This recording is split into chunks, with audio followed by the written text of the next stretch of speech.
Winawasak ni Trump ang Iran ng alas 11:15 ng gabi habang 6,000 marinero ang nakakulong sa mga barko na walang ligtas na ruta. Patuloy na hinahamon ng Tehran ang pagdaan sa kipot ng Hormuz. Inatake ng Iran ang mga barkong pangkalakal at inilagay sa panganib ang mga sibilyang tripulante, kaya ngayon nararanasan na nila ang tugon ng Amerika. May nayulat na pagsabog sa Timog Iran kabilang ang Bandar Abbas at malapit sa Sirik. Oh, Moingay. 13 ng Disyembre. Paulo sa São Paulo, São Paulo sa São Paulo, sa São Paulo. Habang sinusubukan ng mga depensang panghimpapawid ng Iran na tumugon sa mga bagong kaaway, naging matindi ang pagkakaiba. Mahigit 20 barkong pandigma ng Estados Unidos ang nagpapatrolya sa gitnang silangan. Samantala, daan-daang komersyal na barko ang naipit at halos 6,000 manggagawa sa dagat ang walang ligtas na daanan palabas. Binuo ni J. Vance ang babala sa Tehran kapag sinubukan nilang isara ang Hormuz, reresponde ang hukbong Amerikano. Kami ang nagdadala ng malaking bahagi ng enerhiya ng mundo. Dapat manatiling bukas ang ugat na ito at dapat malaman ito ng mga Iranian.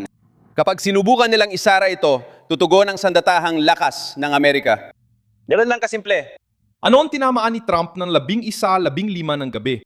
Bakit nakialam ang Iran sa mga sibilyang barko? Ikukwento ko lahat ng yan. Kung gusto mo ng diretsong content, mag-subscribe na dahil araw-araw may ganitong video dito.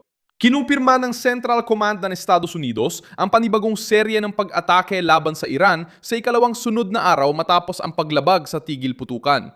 Inilahad ang aksyon bilang tugon sa pag-atake ng Iran sa 3 barkong pangkalakal sa kipot ng Hormuz. Nagpasya si Trump na pataasin ang magiging kabayaran ng Tehran at hindi ito simbolikong tugon. Isa itong kalkuladong hampas sa mga puntong ginagamit para magbanta sa paglalayag.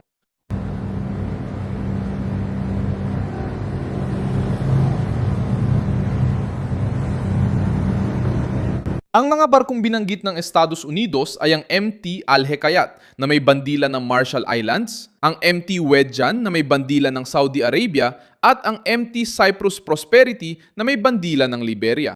Para sa Washington, sinira ng mga pag-atake sa mga barko ang tigil putukan at ipinakitang ginagamit ng Iran ang Hormuz hindi bilang depensa kundi bilang kasangkapan ng panggigipit laban sa mundo. Sinubukan ng rehimen ang hangganan. Naging sentro ng krisis ang Bandar Abbas dahil isa itong masaganang lungsod. Isang estratehikong pantalan sa timog ng Iran, diretsong konektado sa aksis ng kipot ng Hormuz. Iniulat ng internasyonal na media ang mga pagsabog sa rehiyon at pag-activate ng mga depensang panghimpapawid ng Iran matapos ang mga bagong pag-atake. Lumabas din ang sirike sa mga update na may mga ulat ng mga pagsabog at kilos militar malapit sa baybayin. Gaya ng dati, sinubukan ng Tehran kontrolin ng impormasyon. Maging ang mismong media ay bumigay. Inamin ng state media ng Iran na may narinig silang pagsabog sa timog ng teritoryo. Lalong lumala ang sitwasyon sa dagat dahil halos 6,000 marinero ang nananatiling nakakulong sa daan-daang barko sa Golpo ng Persia. Kinondena ng International Maritime Organization ng UN ang pag-atake sa komersyal na barko at nagbabala na hindi dapat isugal ng mga manggagawa ang kanilang buhay sa trabaho. Hiniling ni Arsenio Dominguez, kalihim general, na huwag munang maglayag ang mga may-ari at operator ng barko hanggat di pa tiyak ang kaligtasan ng tripulante. Ito ang makataong bahagi ng krisis. Hindi lang ito tungkol kina Trump, Iran, mga misil at mga barkong pandigma. May mga kusinero, operator, inhinyero, kapitan at marinero na naipit sa barko at hindi makaalis ng ligtas. Hindi sila ang nagdedesisyon sa patakarang panlabas. Hindi sila namumuno ng base militar, nagtatrabaho lang sila sa dagat, pero naging direktang biktima sila ng pressure mula Tehran sa Hormuz. Nagpakitang lakas din ang hukbong dagat ng Estados Unidos. Mahigit 20 barkong pandigma ng Amerika ang nag-operate sa gitnang silangan habang pinapalakas ng Central Command ang naratibo ng panrehiyong seguridad at kalayaan sa paglalayag. Malinaw ang mensahe para sa Iran at sa anumang milisya na kaalyado ng rehimen. Hindi isusuko ang ruta sa takot. Naroon ang hukbong dagat ng Amerika, nagpapatrolya at nag-eskorta para ipakita na ang pagsira o pagsara ng daanan ay may malaking kapalit. Pinatibay ni JJT Vance ang mensahe sa maikli at matibay na pahayag. Kapag sinubok ang isara ng Iran ang kipot ng Hormuz, tutugon ang militar ng Amerika. Tayo ang nagdadala ng malaking bahagi ng enerhiya ng mundo. Kaya mahalagang manatiling bukas ang ugat na ito. Dapat alam ito ng mga Iranian. Kapag sinubukan nilang isara ito, tutugon ang sandatahang lakas ng Amerika. Ganun lang kasyemple. Iyan ang kasunduan. Pwede nilang sundin yon o ulitin lang ang nangyari kagabi. Magpapatuloy ito hanggang buksan nilang ruta at itigil ang pagpapaputok sa mga barko. Ganoon kasimple. Ang pahayag ay tugma sa naging posisyon ni Trump sa summit ng NATO sa Ankara, Turkiya, kung saan ipinahiwatig na niya na maaari niyang atakihin muli ang Iran. Makalipas ang ilang oras, pinatunayan ng mga pagsabog sa Timog Iran na hindi lang banta ang babala.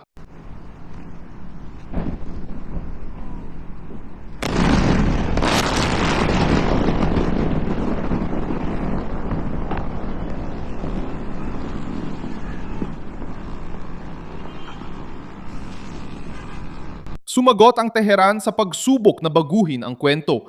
Inakusahan ng komandong militar ng Iran ang Estados Unidos ng agresyon at nangakong tutugon ng napakalakas. Pero nahihirapan ang rehimen ni paliwanag kung bakit tinarget agad ang mga komersyal na barko. Tuwing inaatake ng Iran ang mga sibilyang barko, nagkakaroon ng dahilan ang Washington na dagdagan ang militar sa riyon.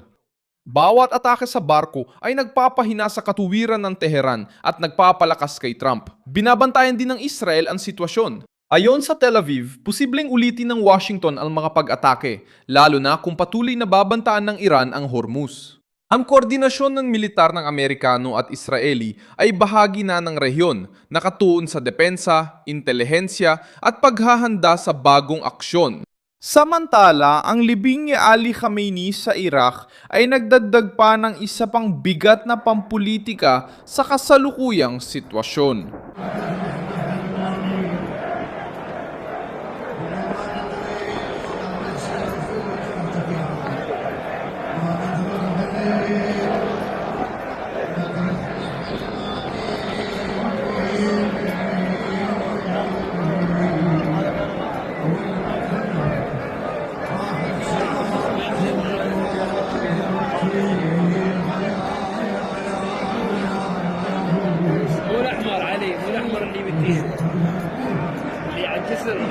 Maraming tao ang sumama sa prosesyon sa Najaf at Karbala, mga sagradong lungsod para sa mga Shiha.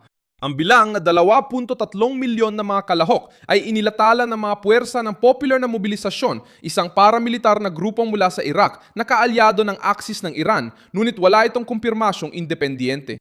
Kahit ganon, ginamit ng Tehran ang tagpong ito upang subukang gawing pagpapakita ng lakas sa rehiyon ang pagluluksa.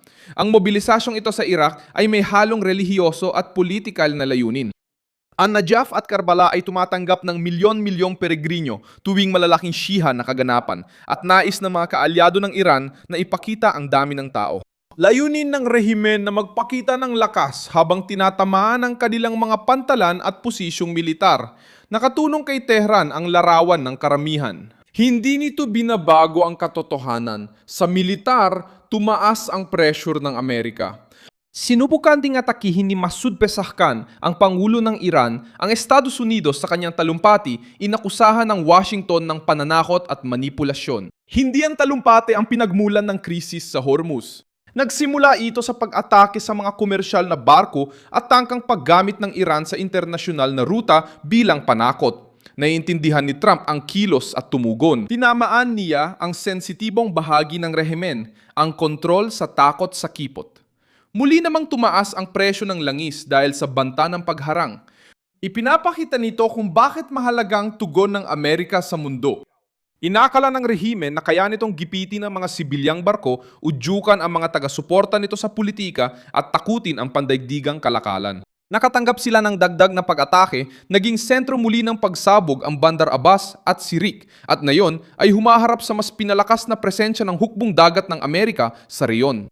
Maraming salamat sa panonood ng video na ito hanggang dulo. Suportahan ninyo ang aming proyekto at magbigay ng pinansyal na suporta sa pamamagitan ng Pixki na makikita sa inyong screen. Kami ay independenteng channel na nagbibigay ng tapat na impormasyon. Ang inyong ambag ay tumutulong sa amin na magpatuloy. Salamat!